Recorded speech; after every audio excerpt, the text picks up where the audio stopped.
नमस्कार। आजकल अब के इस अंक में आपका स्वागत है।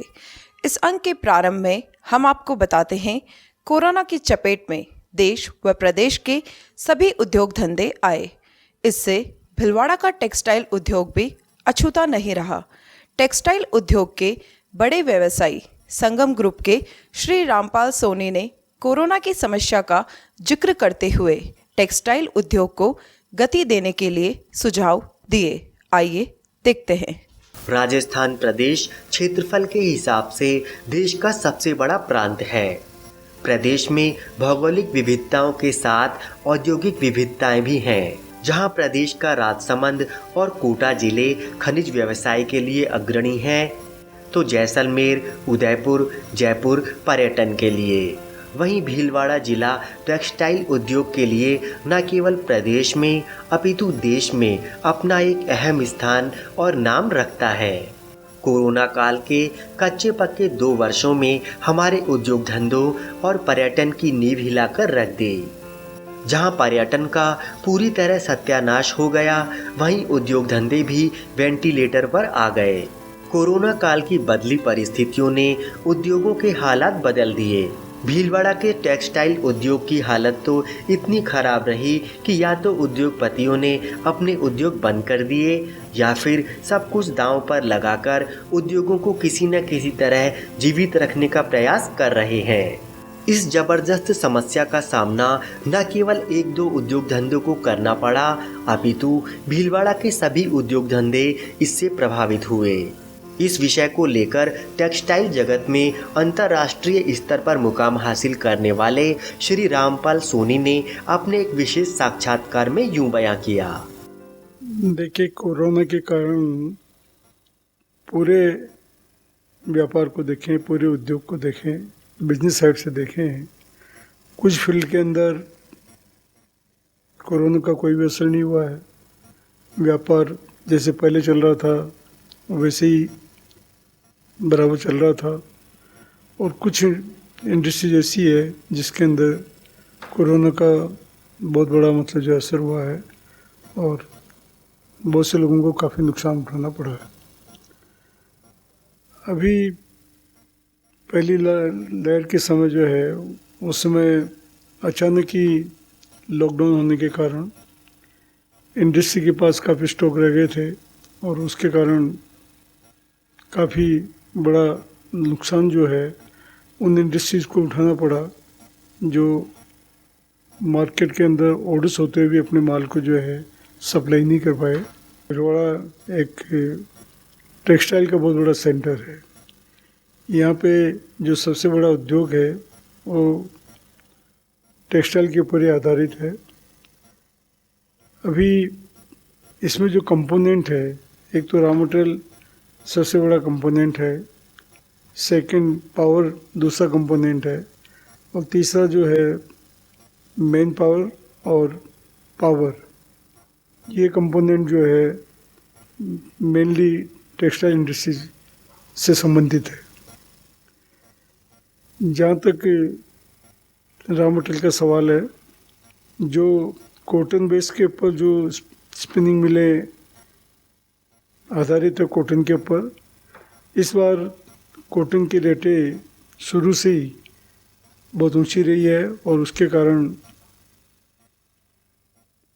यार्न बनाने में जो है एक जो बड़ा कंपोनेंट रॉ मटेरियल का है करीब 60% के आसपास, वो काफ़ी महंगा होने के कारण यार्न में जो रिलेशन मिलना चाहिए और जो तेज़ी कॉटन में आई है उसके कारण कॉटन यार्न में भी जो तेज़ी आई है, मार्केट उसको डाइजेस्ट नहीं कर पा रहा है।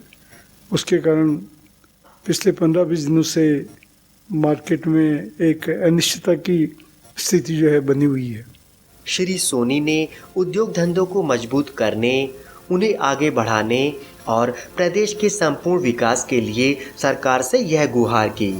गवर्नमेंट से जहाँ तक इंडस्ट्री को जो इसका मदद का सवाल है या किन चीज़ों के ऊपर गवर्नमेंट को ध्यान देना चाहिए। दूसरा जो सबसे बड़ा जो कंपोनेंट है वो है पावर का, और पावर जो है चूँकि दूसरी स्टेट्स के मुकाबले में राजस्थान के अंदर पावर अभी भी महंगी है। हालांकि करीब 1 रुपये प्रति यूनिट की सब्सिडी राजस्थान गवर्नमेंट जो है टेक्सटाइल इंडस्ट्रीज को दे रही है, इसके बावजूद भी रेटें जो है थोड़ी हाई साइड में पड़ती है। तो गवर्नमेंट को कुछ इस तरह की पॉलिसी देना चाहिए जिससे सोलर पावर जो है वो इंडस्ट्री को आसानी से मिल सके और कम रेट में जो पावर मिलेगी उसका डायरेक्ट नुकसान जो है सरकार को भी नहीं होगा, बल्कि इंडस्ट्री से टैक्स के रूप में जो है, जीएसटी के रूप में जो है, अगर यहाँ का कामकाज बढ़ता है तो गवर्नमेंट को रेवेन्यू भी मिलेगी। तो गवर्नमेंट को पहला सबसे बड़ी जो एक सपोर्ट जो गवर्नमेंट दे सकती है, पावर 1 रुपया यूनिट और कैसे कम इंडस्ट्री को मिल सके, वो मतलब जो है होना चाहिए, ताकि और बड़े पैमाने पे यहाँ पे और नई इंडस्ट्री भी आ सकती है, लोगों को नए रोज़गार भी मिल सकते हैं। तो पावर की एक जो है उसको मतलब जो है कोई न कोई सब्सिडी किस तरह से मिले, वो गवर्नमेंट को ध्यान मतलब जो हो करना चाहिए। दूसरी जो एक जनरल जो प्रॉब्लम है, नई इंडस्ट्रीज कोई भी आती है, कहीं भी कुछ हो, तो गवर्नमेंट को एक भिलवाड़ा डिस्ट्रिक्ट के अंदर कोई एक क्लस्टर जो है बनाना चाहिए, मान लो टेक्सटाइल के हिसाब से।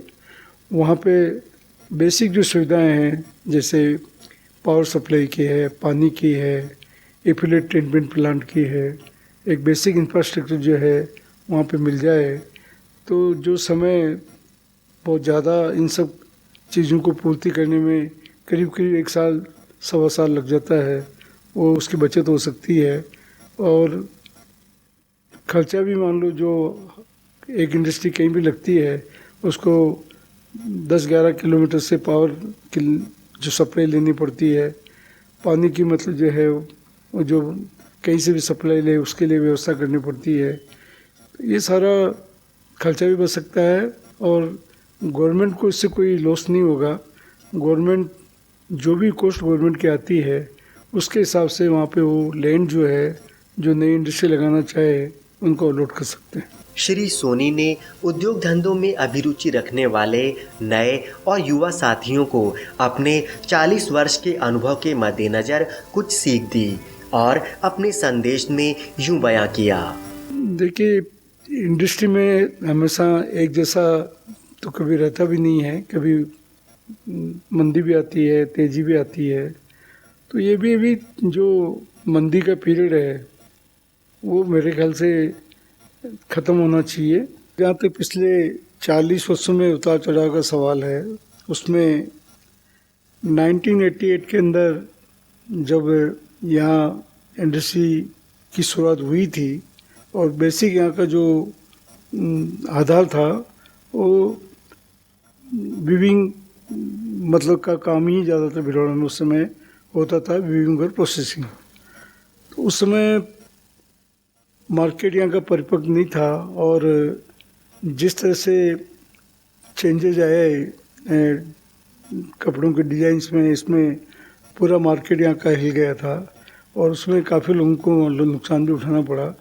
परंतु जो लोग आगे की भी मान लो थोड़ी स्टडी करके चलते हैं, जिनको ये रहता है मान लो कि भी हमें सारी चीज़ों को ध्यान में रख के काम को करते रहना चाहिए, वो लोग उस समय भी उस सारी बहुत बड़ी परेशानी को से पार हुए थे और आगे बढ़े थे। दूसरा जो एक फिर जो स्थिति बनी थी वो 2006-07 के अंदर जो है इंडस्ट्री को जो है बहुत बड़ी मंदी का सामना करना पड़ा था और उस समय यहाँ पे स्पिनिंग मिल भी लग चुकी थी और सभी इंडस्ट्रीज जो है उस समय मंदी के चपेट में आ गई थी। साल 1.5 साल 2 साल इंडस्ट्री को ऐसा लगा था कि हम जो भी बैंकों से हमने लोन लिए हैं उसके रीपेमेंट वगैरह कैसे क्या होंगे। कुछ आरबीआई की पॉलिसी के कारण इंडस्ट्री को सपोर्ट मिला, कुछ सभी जो लोग जिनको प्लान करके मतलब जो है काम को मान लो निकाला गया भी, और थोड़ा जो क्वेश्चन है हमेशा जो लेके चलना चाहिए, वो लोग जो भी लेके चले थे, जिनके पास भी मान लो जो है एक लिक्विडिटी जो है वो मतलब जो है थी, उन लोगों ने मान लो उस पीरियड को भी जिस तरह से निकाला। हालांकि बैंकों का बहुत बड़ा सपोर्ट जो इंडस्ट्री को मिला था और 1.5-2 साल का पीरियड जो है बहुत ही जो मंदी का दौर था वो गुजर गया था। देखिए, नई पीढ़ी को तो यही करना चाहेंगे, मान लो कि जो भी काम करे वो पहले तो सोच समझ के करे। सबसे पहला ज़रूरी तो ये मान लो कि भाई आप जो भी प्लानिंग करें एक शॉर्ट टर्म प्लानिंग नहीं होना चाहिए। प्लानिंग ऐसी होनी चाहिए कि भाई आफ्टर ऑल मेरे को कहाँ तक पहुँचना है, कैसे क्या करना है, उसको प्लान वे में काम को करें। और नया मतलब जो है इनोवेशन करें, मान लो जो है नई नई डिज़ाइंस लाए, नई नई मार्केट की डिज़ाइन क्या रिक्वायरमेंट क्या है, उसके हिसाब से मार्केट स्टडी करें और स्टडी करके कुछ नई चीज़ देने की कोशिश करें। कॉमन आदमी जो चीज़ बना रहे हैं उसकी नकल नहीं करें, बल्कि नए आदमी को एक मार्केट की डिमांड और आने वाले समय के हिसाब से कंज्यूमर की क्या डिमांड है उसको ध्यान में रख के मान लो जो है वो अपनी व्यवस्था में परिवर्तन लाए, अपनी सोच में परिवर्तन लाए और नई चीज़ लेके मार्केट में जाएंगे तो डेफिनेटली एक सफलता निश्चित रूप से मिलेगी। खैर, कोरोना से न केवल टेक्सटाइल उद्योग में गिरावट आई, अपितु सभी व्यापार, यहाँ तक कि विश्व व्यापार भी चौपट हो गया। जिस तरह से मजबूती से श्री सोनी ने टेक्सटाइल उद्योग का पक्ष दूरदर्शन के माध्यम से सभी तक पहुंचाया, उसी तरह से अन्य उद्योग धंधों के व्यापारियों को भी अपना पक्ष मजबूती से सरकार तक पहुंचाना चाहिए, ताकि सरकार कोरोना के चपेट में आए उनके नुकसान से उभारने का प्रयास कर सके। देश की आर्थिक और सामाजिक प्रगति गांव के माध्यम से ही संभव है। रील के प्रयासों से सौर ऊर्जा, कृषि और विद्युत के लिए ग्रामीण क्षेत्रों में साबित हुई वरदान। सोलर पंप रो कमाल, कितना सारा फुहारा चल रहा है। रील के दुग्ध विश्लेषण उत्पादों की श्रृंखला ने डेयरी उद्योग को दी अभूतपूर्व सफलता। भारत सरकार और राजस्थान सरकार का संयुक्त उपक्रम Rajasthan electronics and instruments limited